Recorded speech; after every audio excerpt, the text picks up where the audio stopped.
Ikoranabuhanga ry'ubwenge buhangano AI hamwe n'ibindi byose ushobora gukora mu gihe gito kuri telefone cyangwa mudasobwa yawe biba bimeze nk'aho biri kuva ahantu mu gicu cy'ikoranabuhanga kiri ahantu mu kirere, ariko si byo, ahubwo byose bitangira munsi y'ubutaka bwa Afurika.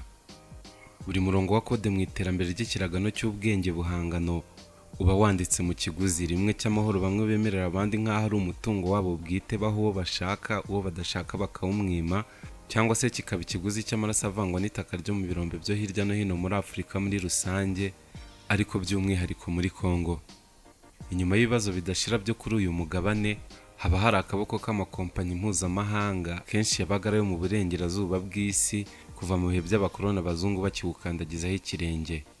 Ariko noneho aho isi igeze n'inkundura z'ikoranabuhanga ry'ubwenge buhangano AI, abakomeye bose ku isi bari gupimanira agatuza ku mabuye ya kobalite, copper, manganese, nickel na lithium n'andi yifashishwa mu gutunganya ububiko bugari bw'inzira za AI, artificial intelligence servers n'amabatiri ya systeme z'ubwirinzi bw'ikirere, drone za gisirikare, ibinyabiziga nk'imodoka zikoresha amashanyarazi n'ibindi.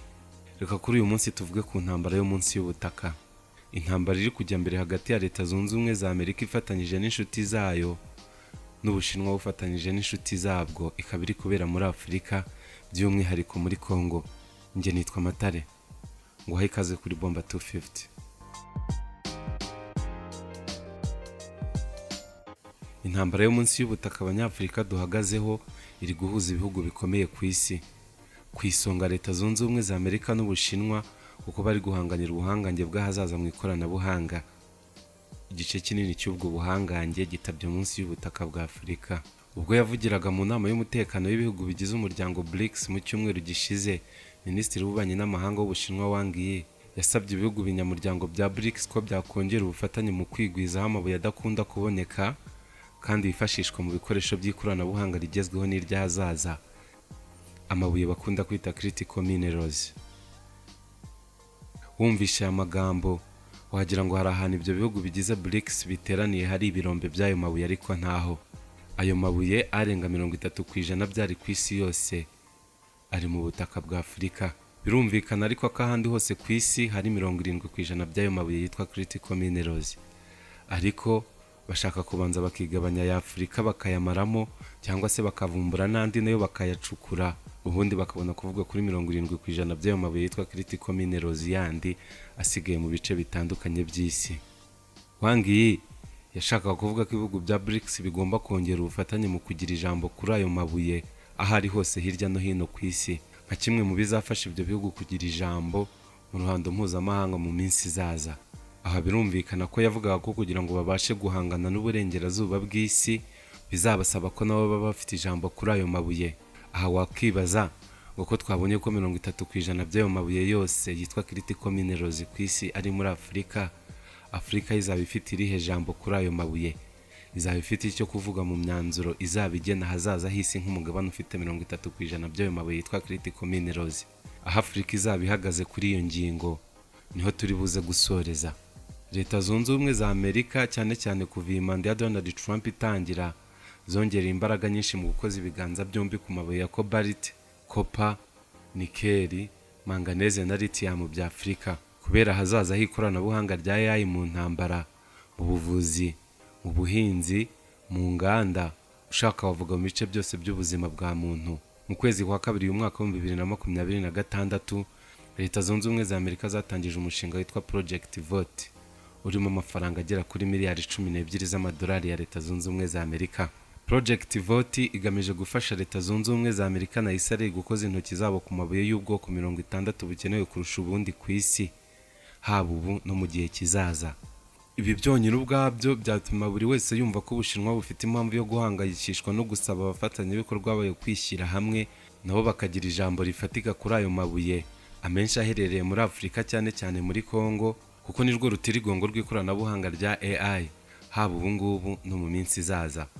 Leta Zunze Ubumwe za Amerika na Israel baramutse ari bo bonyine bafite ijambo ku mabuye y'agaciro yifashishwa mu kubaka amasantere y'amakuru y'ubwenge buhangano AI, byaba ari ibintu bibi kuri buri wese ku isi. Niyo mpamvu Ubushinwa kubona amasezerano Leta Zunze Ubumwe za Amerika zisinyisha ibihugu byo hirya no hino ku isi muri Project Vote ari igitero ku Bushinwa bwari bumaze imyaka myinshi bwidagadura muri aya mabuye bwonyine hamwe na hamwe ku isi. Ni nayo mpamvu kandi yatumye Ubushinwa buvuga iki kibazo mu nama ya BRICS nka kimwe mu byo bakwiye kongeramo imbaraga no kurushaho gushyiramo ubufatanye. Ibyo Amerika ya Trump iri gukora ariko ni nka counter attack, kuko Ubushinwa bwari bumaze imyaka irenga 25 bwarashyize imbere kwigwizaho amabuye y'ingenzi bwonyine, ubanza abandi bose bari bamaze igihe barangaye.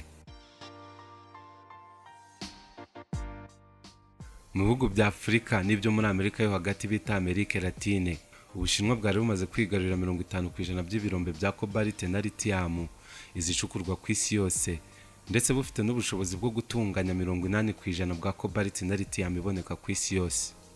Niyo mpamvu uyu munsi Ubushinwa buri imbere mu ikoranabuhanga rya AI kurusha ibindi bihugu byose byo ku isi, bukanaba imbere nk'ibinyacumi runaka by'imyaka mu ikoranabuhanga ry'imodoka rikoresha amashanyarazi gusa, full electric vehicles. Umwaka wa 2024 ujya kurangira, Leta Zunze Ubumwe za Amerika zataye ko Ubushinwa bwabasize inyuma cyane mu kwigwizaho amabuye yitwa critical minerals, maze zihita zitangira gusinya amasezerano n'ibihugu byinshi byo ku isi bivamo ayo mabuye. Bimwe basinye ku bwumvikane, ibindi babihatirije kugabanya imikoranire n'Ubushinwa, ibindi babikangisha kubifatira ibihano by'ubukungu, ibindi ngo babyumvikanisha mu ntambara nk'uko byagenze hagati ya Cambodia na Vietnam, ubundi nabo bigahita bibihera amabuye. Bigeze mu mpera za 2025, Leta Zunze Ubumwe za Amerika zakajije umurego mu guhangana n'Abashinwa mu mabuye, maze basinya amasezerano mu by'ubucuruzi no gutunganya amabuye n'ibindi bihugu birimo Australia, Ubuhinde, Ubuyapani, Malaysia, Ukraine, Arabia Saudite, Thailand, Cambodia na Vietnam. Leta Zunze Ubumwe za Amerika zamaze gusinya amasezerano ajyanye n'ubucuruzi n'ubucukuzi bw'amabuye y'agaciro adakunda kuboneka ku isi n'ibihugu bya Argentina, ibirwa bya Cook, Ecuador, igihugu cya Guinea, Morocco, Paraguay, Peru, Philippines, Leta Zunze Ubumwe z'Abaemirati, Ubwongereza na Uzbekistan. Kuri Kongo ubwayo 70% bya cobalt yo ku isi yose iri munsi y'ubutaka bw'iki gihugu. Ni igihugu kandi cya kabiri mu kugira kopa nyinshi ku isi nyuma ya Chili. Ibyo byonyine byumvikanisha ko umugabane wa Afurika muri rusange na Kongo by'umwihariko bampatse ibihugu bazahora bawugera amajanja mu byo bita ishoramari. Uyu mwaka wonyine kompanyi zo muri Leta Zunze Ubumwe za Amerika zimaze gushora miliyoni 553 mu bikorwa byo kubaka umuhora wa Lobito. Inzira ya gari ya moshi izabiva mu bice bikungahaye ku mabuye cyane cyane kopa muri Kongo, igaca muri Zambia ikagera ku cyambu cya Lobito muri Angola ku nyanja ya Atlantique. Intego nyamukuru yo gushora aya mafaranga muri iyi nzira si ugushora imari mu bikorwa biteza imbere ubuzima bw'Abanyafurika no mu bihugu byabo, ahubwo ni uguhangana n'Abashinwa bamaze imyaka myinshi irenga 20 mu bice bya Kongo bacukura amabuye haba mu buryo bwemewe, hari kandi menshi bakayatwara fraude ngo agacishwa mu burasirazuba bwa Kongo. Mu gihe amakompanyi yo muri Leta Zunze Ubumwe za Amerika yarakibunze imitima mu gushora imari mu mabuye ya Kongo mu myaka 20 ishize, cyane cyane kubera ibibazo by'umutekano, Abashinwa baje kera maze bafata ihene igihebe basinya amasezerano na Leta ya Kongo yari iyobowe na Joseph Kabila Kabange wari perezida muri icyo gihe. Aya mbere yasinywe mu mwaka wa 2007, maze mu mwaka wa 2008 atangira gushyirwa mu ngiro. Aya masezerano yabahaye Abashinwa uburenganzira ku birombe byiganje mu burasirazuba bwa Kongo bicukurwamo cobalt, kopa na koruta. Abashinwa nabo batangaga ingurane yo kubaka imihanda, amavuriro n'inzira za gari ya moshi. Ariko aya masezerano yamaze imyaka myinshi ahengamiye ku ruhande rumwe. Abashinwa ntibahwemaga gucukura no gutwara amabuye ya Kongo, ariko wareba ibyo bubatse nk'ingurane y'amabuye nk'uko amasezerano yabivugaga ntubibone. Nk'ubu Kabila yari yumvikanye n'Abashinwa ko bazubaka imihanda ya gari ya moshi ireshya n'ibirometero 3215, ariko byageze mu mwaka wa 2024 nta na metero n'imwe y'inzira ya gari ya moshi Abashinwa barubaka muri Kongo. Amasezerano kandi yavugaga ko Ubushinwa bwagombaga kubaka ibitaro byakira abarwayi 450 mu mujyi wa Kinshasa, hamwe n'ibindi bitaro 31 hirya no hino mu gihugu cya Kongo, ndetse n'ibigo nderabuzima 145. Muri ibyo byose ibyakozwe mu myaka 16 ni ukubaka ibitaro bya Hôpital du Centenaire mu mujyi wa Kinshasa byonyine. Mu mihanda, aya masezerano yavugaga ko Abashinwa bagombaga kubaka imihanda ifite kilometero hagati y'ibihumbi 6 n'ibihumbi 7 mu gihugu hose. Muri 2024 hageze hamaze kubakwa magana makeya gusa ibirometero mu mujyi wa Kinshasa n'uduce abashinwa bakoresha mu gucukura amabuye y'agaciro cyane cyane muri Lubumbashi na Kilowezi. Izo mpamvu zose zaje gutuma mu mwaka wa 2024 Perezida Tshisekedi ahatira abashinwa kugaruka ku meza y'ibiganiro basubiramo ya masezerano bari barasinyanye na Kabila. Bongeyemo ingingo noneho zatuma Kongo hari inyungu ikura muri aya mabuye. Amafaranga rusange ubushinwa bwagombaga kuzishyura muri aya masezerano yari miliyari 3 maze barayongeragera kuri miliyari 7. Kuva mu mwaka wa 2024 aya masezerano asubirwamo, hari imishinga abashinwa bamaze gukora muri iki gihugu irimo gusana imihanda yo mu mujyi wa Kinshasa n'umuhanda munini wa Mbujimayi Nguba uhuza Kinshasa n'ibice by'amajyepfo ya Kongo. Ikindi kandi ntabwo kuva mu mwaka wa 2024 Kongo yarekeye ngo amabuye yayo yaharira abashinwa gusa. Muri za nkundura zabo zo guhagarika umuvuduko w'abashinwa mu kwigwizaho amabuye y'agaciro adakunze kuboneka ku isi, Abanyamerika nabo basinyanye amasezerano na leta ya Kongo bayizeza kuyiha amahoro mu bice byose by'iki gihugu cyuzuyemo imitwe y'inyeshyamba cyane cyane mu burasirazuba bwacyo. Ishoramari rya mbere rya kompanyi zo muri Leta Zunze Ubumwe za Amerika muri Kongo ni ugutunganya inzira ya Lobito twabivuze haruguru. Gukora iyo nzira ni ukugira ngo bajye bakusanya amabuye ya Kongo, bakusanya ya Zambia, bakusanye n'ayo muri Angola, byose babihurize hamwe mu cyambu kuri Angola, ubundi bahita bayapakira mu nyanja ya Atlantique ajya ku isoko mpuzamahanga ntahahuriye n'abashinwa ukundi. Nubwo bose babyita ishoramari ariko ntabwo baba abashinwa cyangwa Abanyamerika baguha ishoramari rifite agaciro kangana nk'akamabuye batwara. Nta nubwo baba bagomba kukubwira ngo ibirombe by'amabuye tuzaguha amahoro. Amahoro ntiyakaba yagurwa. Nanjye mfite imbaraga kandi nkamenya ko witeguye kwishyura ibya mirenge ngo ubone amahoro, najya nca inyuma nkayakubuza kugira ngo uze kuyanguraho, wamara kuyanguraho nkongera ngaca inyuma nkayaguha, nabona nshaka kongera nkayakubuza nabwo nkabigenza gutyo. Ni ikarita najya nkina uko bibaye ngombwa.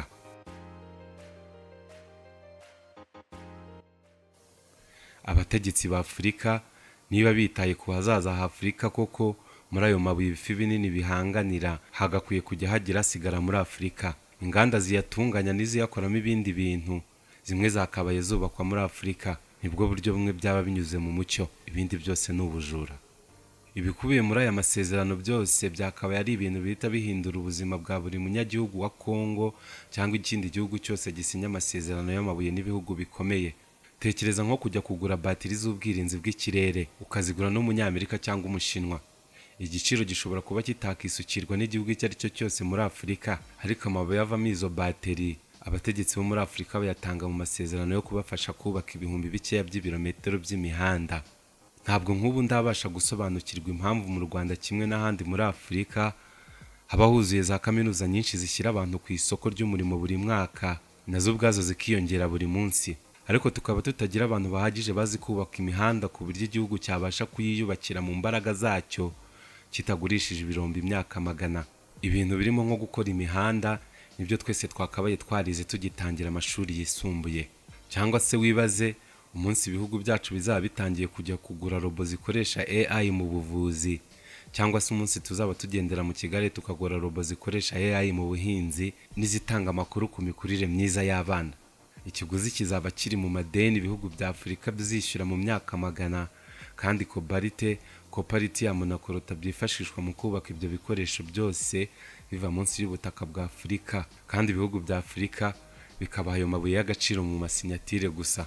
Nta hantu bitandukaniye na kwa kundi njya numva ngo abakoloni bazaga muri Afurika bagaha abakurambere bacu amadarubindi, amasaro n'ibidederi byo kwambara mu nda, bakabaguranira zahabu, diyama, amahembe y'inzovu, amavuta n'ibindi byinshi kugera ku bacakara.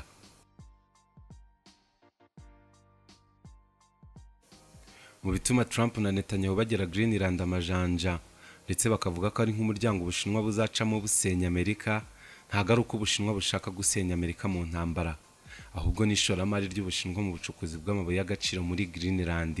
Muri Kongo naho Ubushinwa bwari bufite amakampanyi 15 muri 19 yari akomeye muri iki gihugu hose, bagacukura kandi bagatunganya 90% by'amabuye yose adakunda kuboneka yacukurwaga muri Kongo. Project Vote hamwe n'izindi mbaraga zose Trump yakoresheje kugira ngo bakoze ikiganza ku mitungo kamere ya Kongo n'ibindi bihugu, ni nko kwiruka cyane ngo bareho bakerewe Abashinwa bari kuyora imari izitse mu myaka 20 ishize. Bigitangira twavuye kenshi ko ubwenge buhangano artificial intelligence cyangwa se AI ari ikoranabuhanga risukuye ridakenera umutungo kamere kandi rishingiye gusa ku bwenge bwa mudasobwa, ariko iyo ni inkuru yubakiye ku kinyoma. Mu by'ukuri porogaramu za AI zigezweho kurusha izindi ku isi zishingiye ku mabuye y'agaciro acukurwa mu birombe byo muri Afurika, ahakorerwa akazi kenshi kandi gakomeye mu buzima bugoye burimo no gupfira mu mashimo y'ibirombe. Mu yandi magambo ibihugu bya Afurika biri gutanga umutungo kamere w'umugabane wacu kugira ngo ibihugu bikomeye byiyubake bigirwamana by'ikoranabuhanga, kandi igiciro cy'ibyo turi kwishyura n'ibyo tuzakomeza kwishyura mu myaka iri imbere kirakomeye kurusha uko tugitekereza uyu munsi. Ntacyo nabikoraho, birashoboka ko nawe ntacyo wabikoraho, ariko nyine nka kwa kundi bavuga ngo ntawe uyoberwa umwibye ahubwo ayoberwa hamuhishe. Ntabwo byumvikana ukuntu ibihugu byo muri Afurika bikomeje gutanga ibirombe by'amabuye y'agaciro, ubundi ibindi bihugu bikadusinyira ko biduhaye amahoro cyangwa se bikatwubakira ibirometero bike cyane by'umuhanda. Reka ikiganiro cy'uyu munsi tugicumbikira ahangaha. Ibiganiro byacu wabikunze wabisangiza abandi, ukanakora subscribe kuri Bomba 250 kugira ngo tujye tubana mu biganiro bya buri munsi. Njye nitwa Matare. Imana y'u Rwanda ibane nawe.